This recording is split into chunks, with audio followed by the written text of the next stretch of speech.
Built up to what I call the first sanding coat, and I'll be using 400 paper on this. And let me give you a closer look here.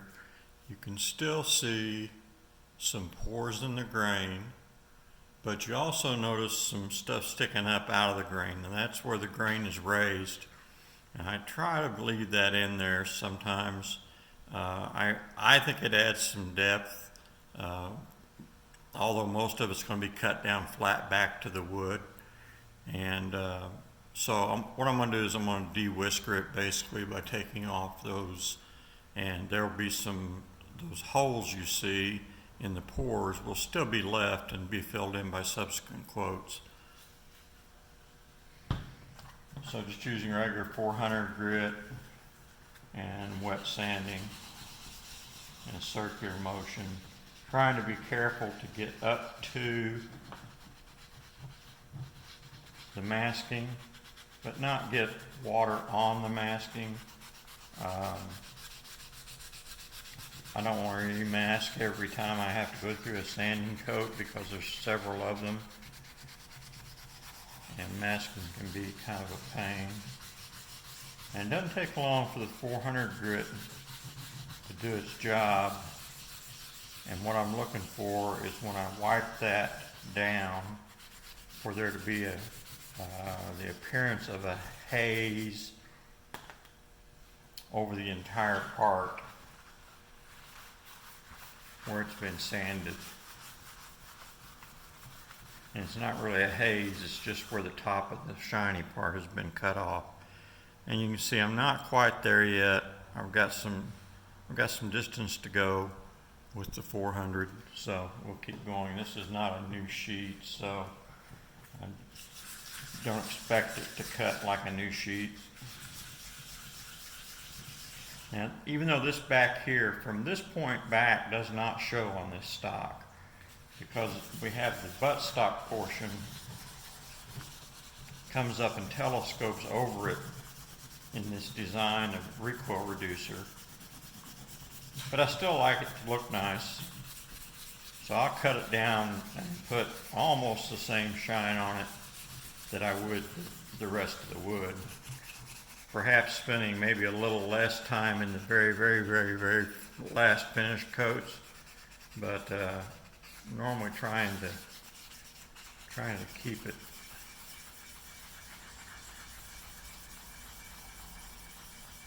as pretty well shined as possible. Wiping up the excess finish, and I'm sanding off. Now at this point I'm not cutting any wood.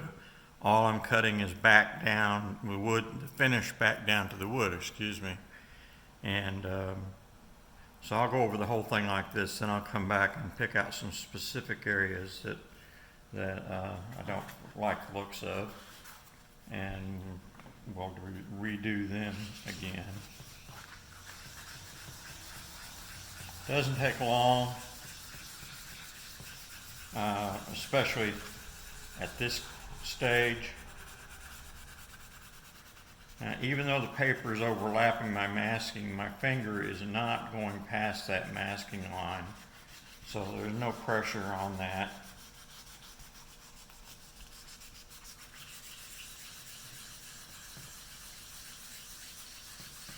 This will take a fair amount. The pores are quite deep on this particular piece of wood.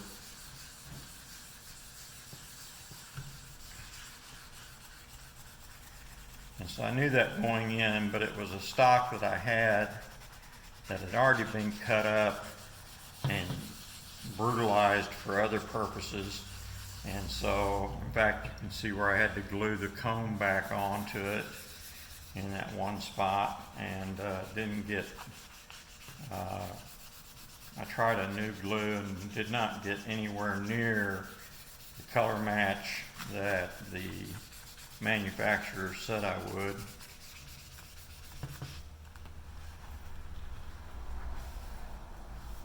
But we'll see what we can do about that when we're done. We may be able to add some grain or character to it there that'll hide most of that. And we're getting that side down to where it's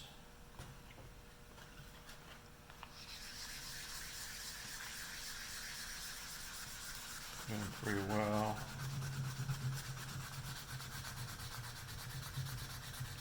This wood's a little soft even at this stage.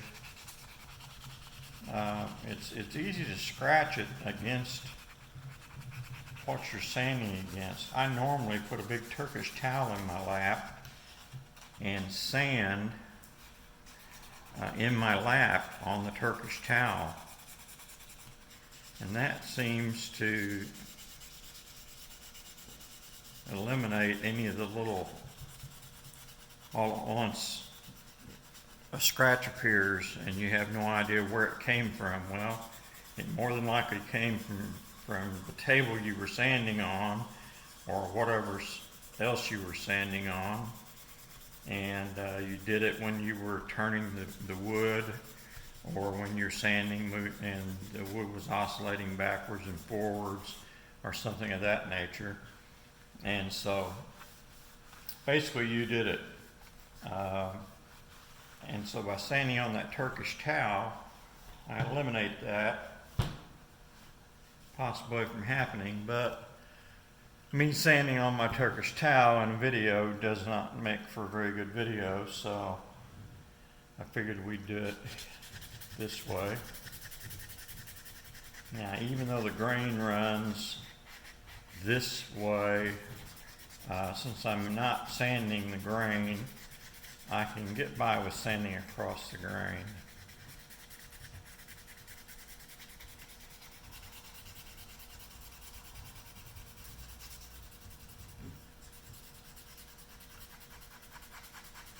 You hear the difference in the tone of the sandpaper as it makes contact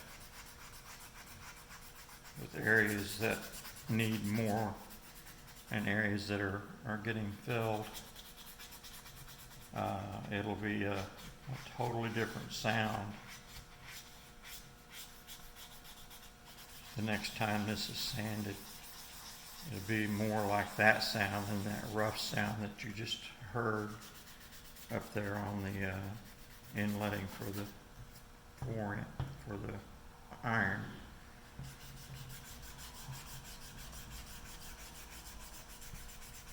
Now while I'm up here, let me point out it's very, very easy to do a couple of things when you're refinishing a stock. One is to round off these points, which immediately flags that as a redo.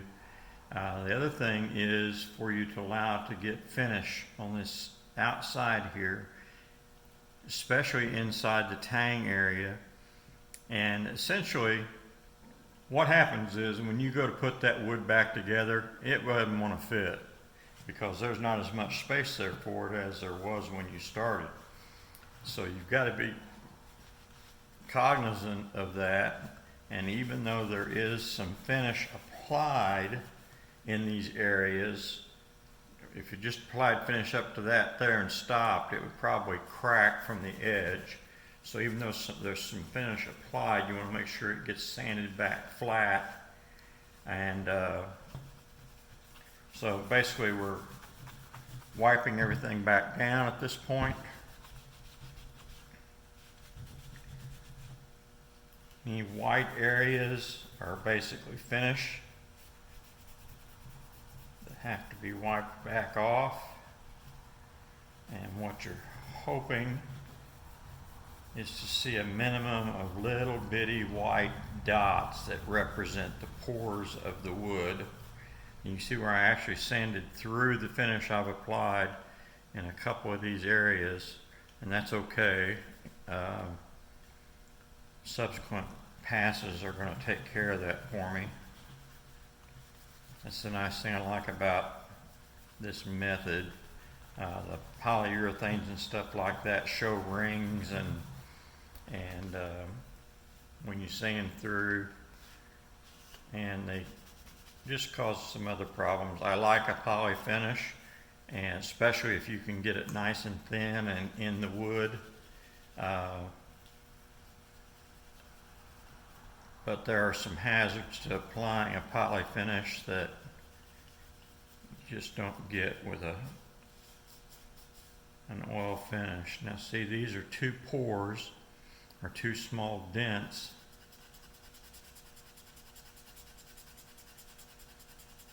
in the wood that had been filled with sanding debris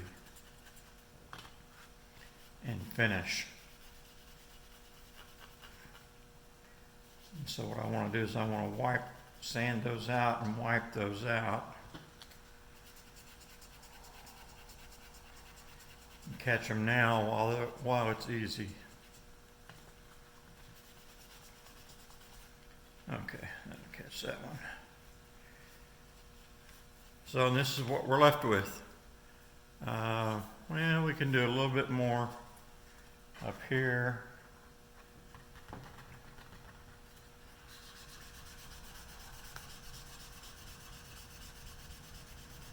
trying not to go over those edges and around them. Just the weight of the sandpaper alone will normally cut them. And the final coats, I'll actually use a block on those areas to keep from cutting the corners off of them.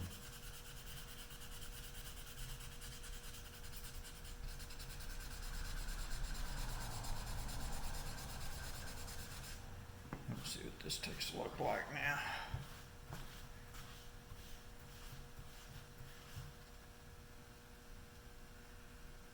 Yeah, that's quite better. You can see I still didn't get a good sand up against that, but that's okay. I can make do with that.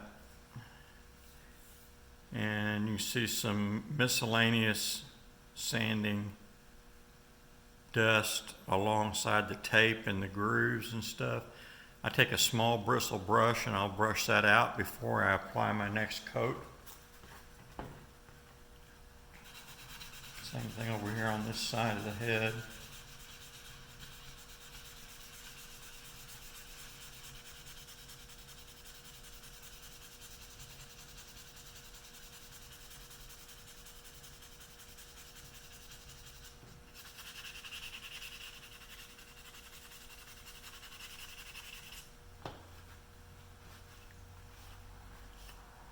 And for the rest of these supplies, these are just standard blue shop towels and the same masking paper and masking tape you can buy anywhere. Yeah, that's got that looking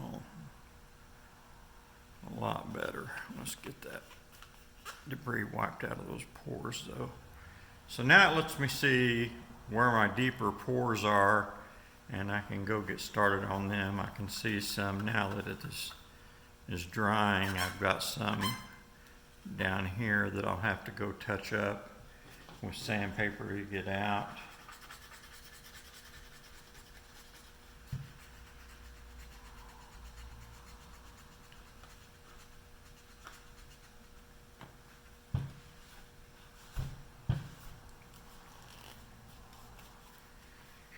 Because nothing looks worse than a white speck down in the middle of a nicely newly finished gun stock. Because everybody looks past that nice beautiful shine and says, well, what's that?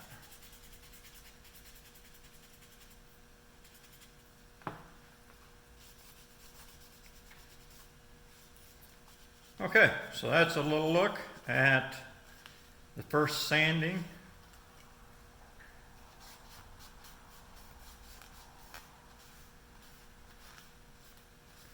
I'll have to touch up my tape now a little bit in some couple places and toothbrush out the areas there where the finish has gotten off in the outer border groove.